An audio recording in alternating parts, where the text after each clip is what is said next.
ಜಗಲದೆ ಭಕ್ತರ ಮನೆಯೊಳು ನಿತ್ಯ ಸುಮಂಗಲ ನಿತ್ಯ ಮಹೋತ್ಸವ ಸತ್ಯ ತೋರುವ ಸಾಧು ಸಜ್ಜನರ ಚಿತ್ತದಿ ಹೊಳೆಯುವ ಪುತ್ಥಳಿ ಬೊಂಬೆ ಭಾಗ್ಯದ ಲಕ್ಷ್ಮೀ ಬಾರಮ್ಮ.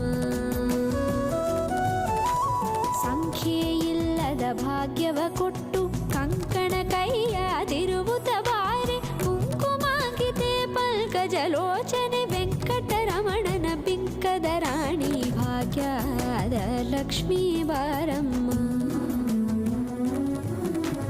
ಸಂಖ್ಯೆಯಿಲ್ಲದ ಭಾಗ್ಯವ ಕೊಟ್ಟು ಕಂಕಣ ಕೈಯಾದಿರುವುದ ಬಾರೆ ಕುಂಕುಮಾಂಕಿತೆ ಪಂಕಜಲೋಚನೆ ವೆಂಕಟರಮಣನ ಬಿಂಕದ ರಾಣಿ ಭಾಗ್ಯದ ಲಕ್ಷ್ಮೀ ಬಾರಮ್ಮ.